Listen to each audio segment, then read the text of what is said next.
360, welcome back to my channel. So today you all are going to be hearing from 5 of the people who I studied abroad with at Murdoch University in Perth, Australia. So it's just going to be kind of like a little interview thing, and I know it's kind of long, so I'm actually going to leave timestamps in the description of when I ask certain questions, although not all of them because some of them are a surprise. So let's get started.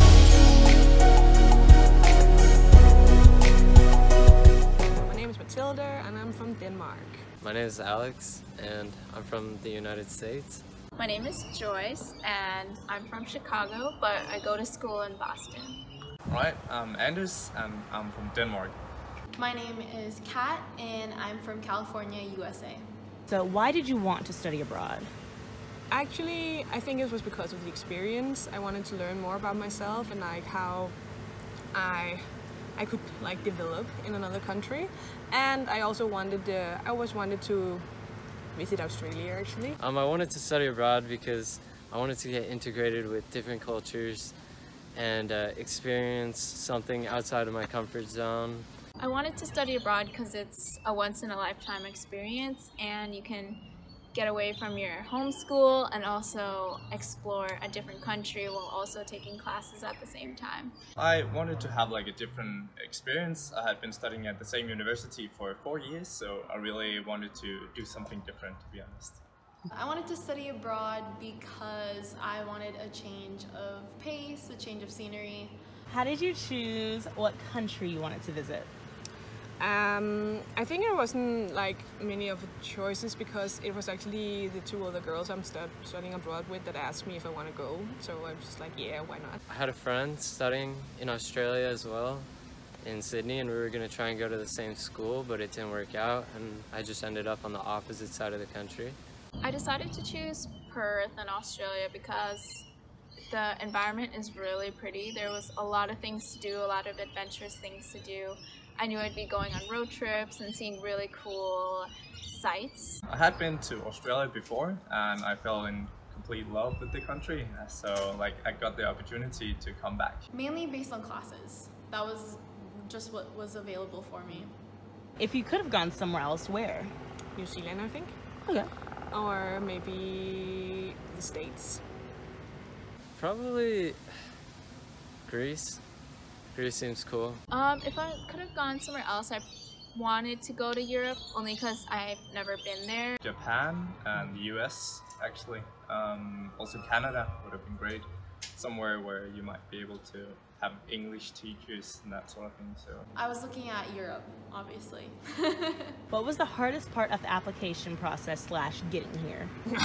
Everything.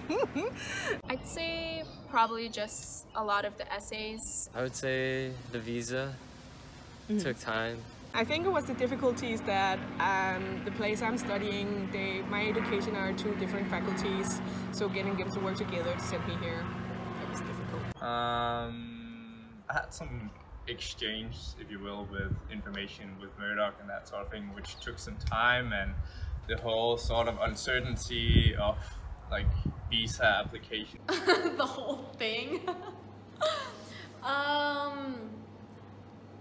For me personally, because of my school, it's just, I had to figure everything out on my own, and I didn't know anyone else that had been to Murdoch, and so I was just going from one advisor to another, and they didn't have everything together, so I had to piece things by myself. Also, trying to like prepare for being abroad was definitely a hard process when applying, so I'd say that was one of the hard things. What did you worry about most before coming here? I think not going, like not being able to come actually because of the visum or because of, I don't know, something with my units at home. Like I didn't know anybody when I came out here, and I think that's a struggle. I was a little worried that I wouldn't maybe like find a lot of Australian friends. Actually, I wasn't that worried, to be honest. I'm guessing just sort of how the university work in itself would be, whether it would be very difficult if I had time for both the social part and the university work in itself. The school part and like the classes, just because I didn't know how the grading system worked. And since I'm in my last year, I was worried that if I didn't pass, then it'll get in the way of me graduating. I was also worried I wouldn't know how to use the public transport, and also like how to use the money here and get used to like currency and changing money all the time. That was definitely one of my biggest worries, travel and also the currency. Did you figure those out? I did. Right now, I'm a pro. Okay, and what were you most excited about? The wildlife. The kangaroos and the koalas, and now I've seen quaggas, and I've been swimming with dolphins. It's been amazing. The Northwest trip, low key. Meeting other students from all over the world who also wanted to study abroad and have that same mindset. That was one of the most things I was excited about. And also meeting Australians, just seeing the way that they live and kind of like how life is here. Definitely the nature and just experiencing with some new friends. Australia as a whole, just like traveling, because I've never been anywhere here, and especially in Perth, which turns out to be the most isolated city in the world. What did you think of your cohort, so like people who we studied abroad with, on first sight in terms of diversity? Well, at least a lot more diverse in Denmark, I would say. I think everybody have been so nice. Like the first impression have always been like people are so outgoing and they want to know other people as well. And I think like it's so cool meeting other people from different cultures and different countries, learning about how they're doing their education and how that works. In terms of diversity, it definitely was not. I would say there was about 65 of us, and there was probably only about 3 that were either not from Europe or not like a white Americans. I was surprised at the amount of Americans that there are. Like, I knew that there was always a lot of Americans when it comes to study abroad, but really just how many there were, I was like, oh hey, where are you from? That kind of thing. But besides that, I didn't expect there to be as many Scandinavian like students to be in the exchange program, so it was really cool getting to know them. There's a lot of diversity, I would say. Just in terms of people from all around the world. Like we have a bunch of people from Sweden. I've met people from Austria, Denmark, Norway, Switzerland. And how do you think that diversity impacted your study abroad experience? Well, it's always good fun to have different nationalities and different genders, all that sort of things, I would say. Just adds a little spice to the group mix, if you will. Oh, definitely make it better. Definitely, because like you learn so much about yourself and what you believe in and what other countries are doing, and like how the education system works different places in the world. I feel like it affected me kind of a lot, because back in my home university I'm used to having a lot of diversity and having a big diverse. Sometimes I felt like I couldn't relate to a lot of things that some people talk about here, and that is definitely hard when you're trying to like meet people and try to like some comments that I hear a lot of them say, I guess because they're not maybe like exposed to people of color and other things. So it was definitely different being around like an area where it's not diverse. I mean, it's really different.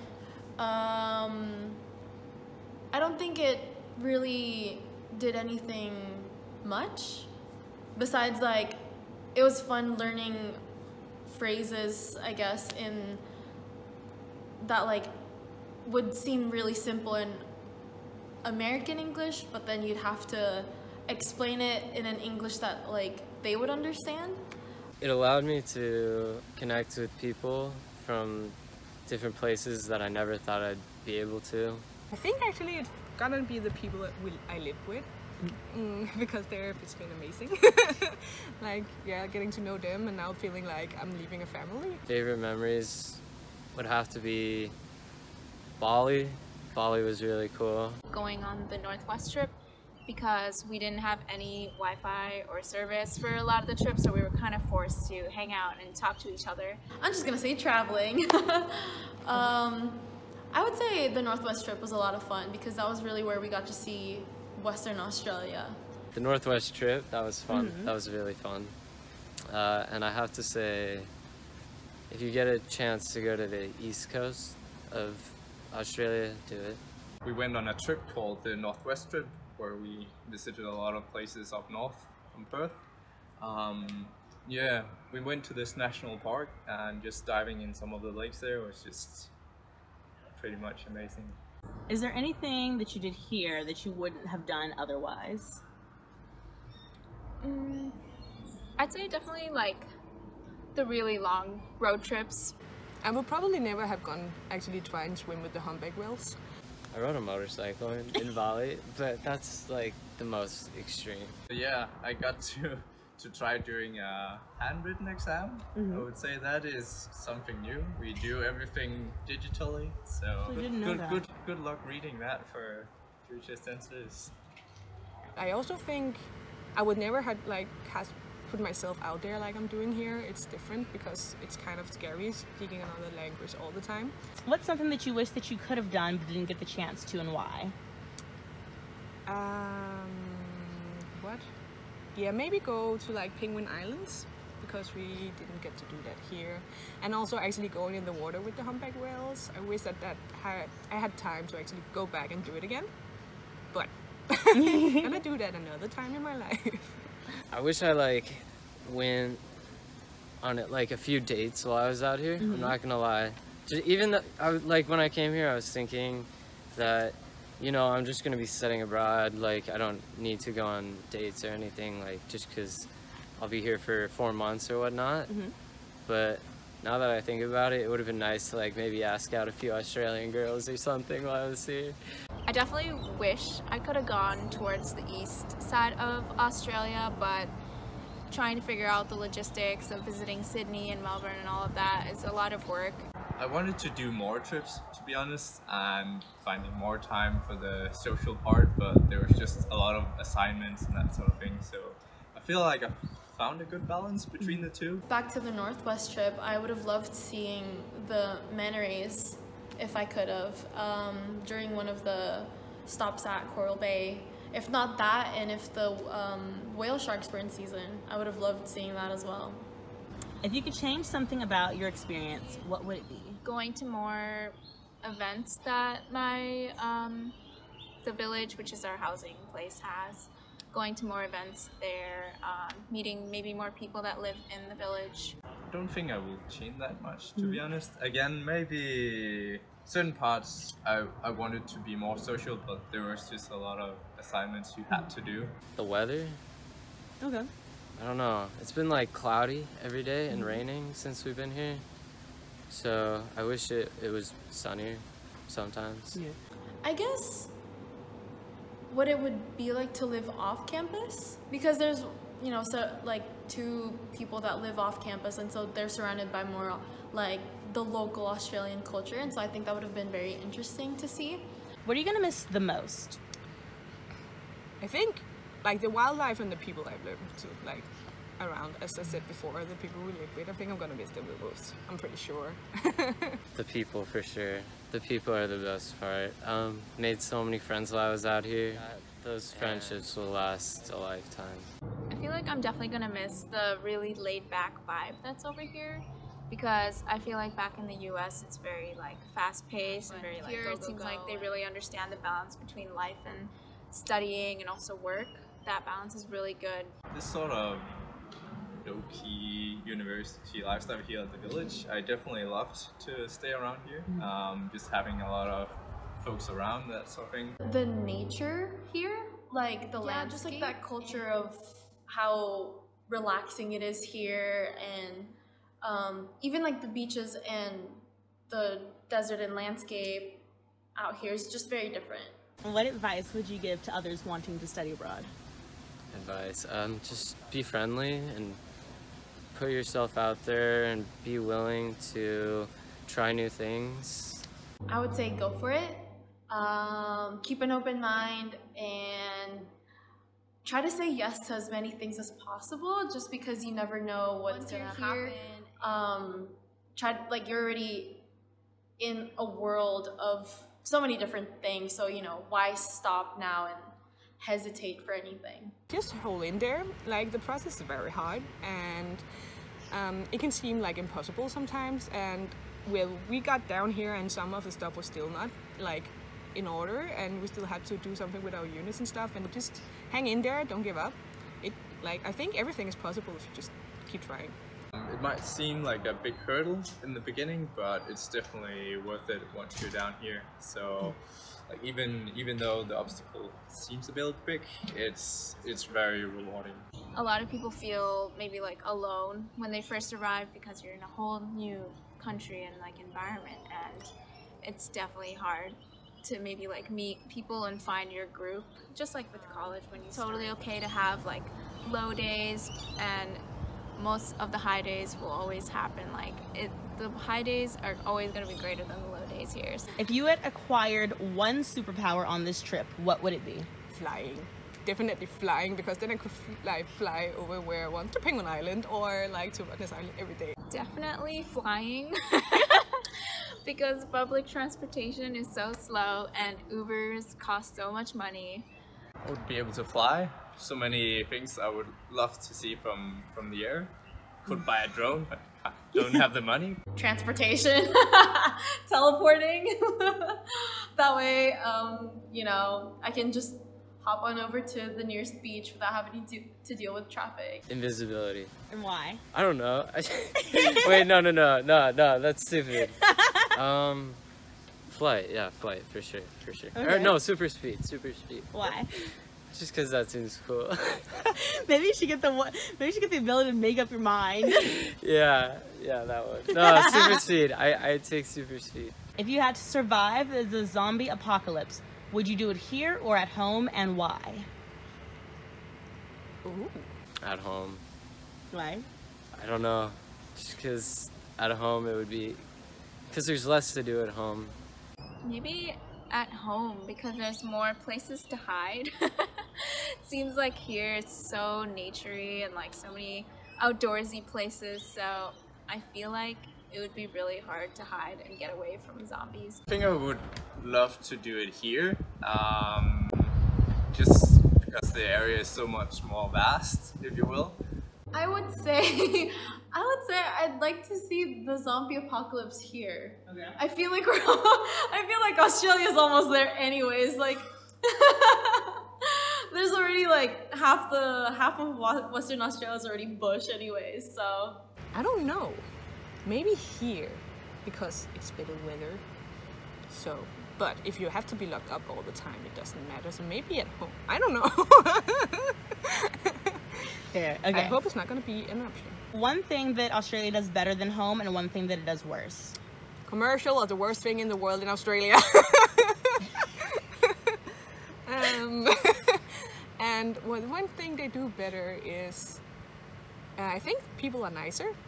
Definitely. Oz does better in how it's so casual here. Like you can call your professors by their first name, and there's a very low power balance, so you feel like you're on the same level. Second question, let's see. I find that there's not many options for a lot of things like cereals and also like other food items, and it's really hard to find like places to buy things, whereas in the US you can literally get anything you need anywhere, especially like Walmart. Wildlife is better here. And one thing it does worse, that's hard. God, there's so many things it does better. Like, the air is better, so much better than LA. The people are so much friendlier. I guess there's like, I don't know, not as much nightlife, I would say. Weather, definitely. And also the kind of laid-back mentality. They're more open-minded. Certain sort of welfare things, I think we do a lot better. But Australia is definitely good at relaxing, a lot more than America. I felt that when I first came here, because you know, classes already started and I still felt so high-strung. But then I had all this time to, you know, do what I had to do. I would say food in terms of snacks. We have a lot of really good snacks. Obviously, like the processed foods in America that, you know, I don't get my Lucky Charms here. If you had to solve one problem in Australia, what would it be and why? One problem, solving a problem in Australia. Is there a problem? Of course there are problems. I don't know, I think I would help with like, yeah, I'm an animal science student, so with the birds, there's actually like fading away, like the ones we have here, the black cockatoos. is like endangered, so I think I would help with that. The bugs. The horse race, the Melbourne Cup, the Oh, Melbourne yeah, Cup. Melbourne Cup. Yeah, Melbourne. like Melbourne. Melbourne. Melbourne. Melbourne Cup. Like so many horses have died in that in the last few years. It's so sad. I think that would be regarding climate change and adaptation to new energy production, and also just getting the idea of doing climate change adaptation. I think would move a long way. One big issue that I've noticed is like the relationship between Indigenous people and the people that live in Australia. So maybe trying to figure out a solution to better that relationship and provide like communication between the two would be a really good solution. The ozone layer? Yeah.